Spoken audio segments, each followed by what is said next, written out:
Okay, this tree here was probably the find of 2012 for me. This is a Japanese maple, Acer palmatum, Sharp's Pigmy. It's a dwarf cultivar. It was found at a regular nursery. Same nursery that landscape folks go to for buying landscape trees.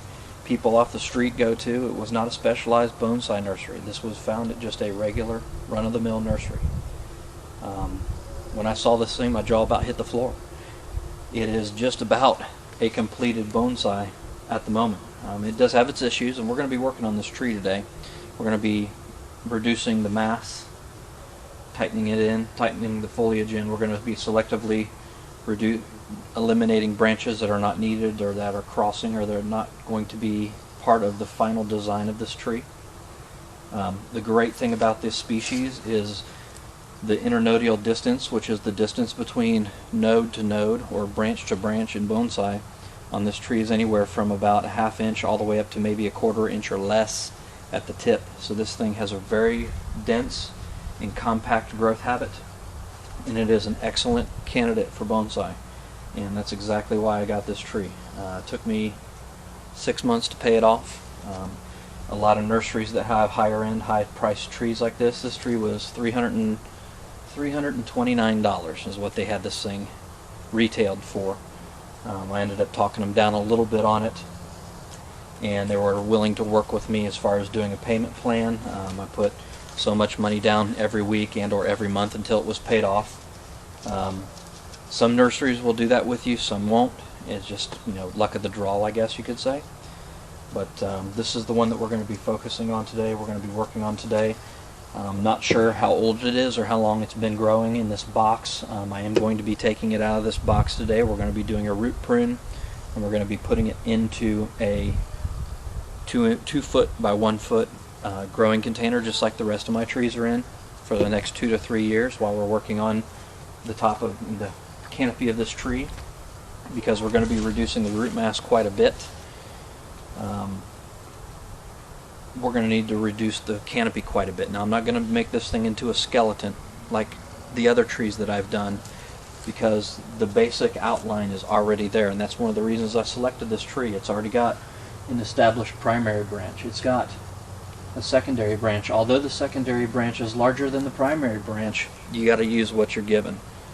It kind of breaks the rules, but the emotion that you feel when you look at a tree like this, or at least I do, was worth it to break that rule. This tree is going to be, in my opinion, a very, very good tree once it's finished. So, without further ado, let's go ahead and get this into the workshop, and let's go ahead and figure out what the front is. What I'm showing you now is my perceived front of the tree. I haven't had much time to look at this tree. I actually got it last night at 5:30 and it was already dark, so this is really the first time I've had to even look at the tree in daylight with the leaves off. This thing has a really, really fiery red color in the autumn. The leaves come out a very chartreuse green with red margins on the ends of the leaf, and it has also been known to turn an orangish color in fall as well. This season it was really, really fiery, intense red color. It almost looked like it was on fire in the fall, almost as red as that hummingbird feeder up there, and that's one of the reasons I left that up there, as a matter of fact, is to show you that's about as red as this tree was, that hummingbird feeder, in the fall. So it's very intense colors in the fall. So I'm going to go ahead and get this wheeled into the shop, get it up on the turntable, get the camera reestablished, and we're going to go ahead and get started. Thanks for watching. Okay, I tried to stick this thing on the turntable, and unfortunately it's going to be too tall to be inside the building. I have 8-foot ceilings in here, and it's about, I don't know, maybe a ½ inch from the ceiling, and there's no way at the moment for me to try to accommodate that. So what we're going to do right now, first and foremost, is just kind of take a look at the tree here, and I'm going to talk and work at the same time. Haven't really done that too much in my past videos, so I'm trying to mix it up a little bit for you. This is the front, once again, that I've seen so far. What I'm going to start out doing, and it doesn't matter what's the front or the rear, either way, with a lot of dead branches, and you have that with Japanese maples. Some of them are frost damaged, some of them are inside branches that got shaded out because the canopy was so dense that they didn't get any light, and of course they die. So we're going to just go through right now and just thin out all the dead branches, and then that's kind of where we're going to go from here. After that, I may try to take it out of this pot that it's in and maybe knock some of the roots off the bottom. Since we are inside, it is cold and it is dry outside, but since we're inside, it's going to hold a little bit more humidity inside the building here, which will allow us to get away with that a little bit. I may do that off camera. It's not really necessary. Before I can even select a front on this tree, to be honest with you, we need to look at the nabari and see what the nabari is doing. I've not looked at the nabari on this tree yet either, but based on the growth that I see here, it's a good indicator I got a pretty decent nabari underneath there. And even if I don't, I'm going to do air layer. I can air layer the base and develop a whole new nabari on this tree. This tree I don't believe is a grafted tree. I believe this is grown on its own rootstock, but I might be surprised once I get down inside this growing container. My best guess is the nabari is going to be somewhere right around here. A lot of times when these nurseries plant these trees, they plant them a little bit deep, and the reason they do that is so that if the soil dries out in transit, it doesn't affect the root system as much. So we're just going to go ahead and start off by cleaning out any pine needles or debris in the canopy here, and just trimming away all the dead branches, you know, the dieback from last year. Even as this tree is developed and even after it's finalized as far as the styling goes, you're always going to get these dead branches.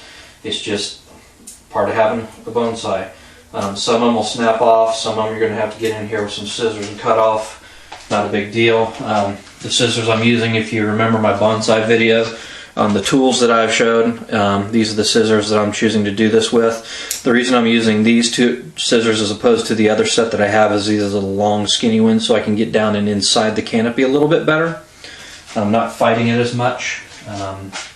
So that's going to be the next probably half hour to 45 minutes worth of this. I'll shoot a little bit of video as I'm doing it now. I'm not going to bore you guys with a half hour of me going through and cutting all the dead branches off of this tree. But that's the game plan as it stands now. That's a pretty large dead branch right here.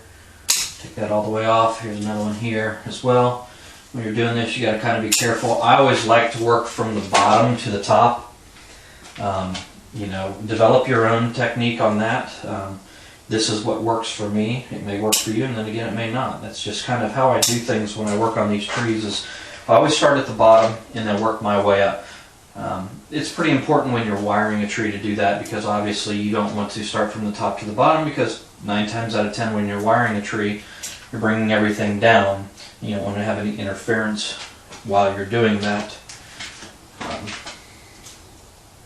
So that's what we're going to go ahead and do now. Just going to be shut up for a little while here and do some work.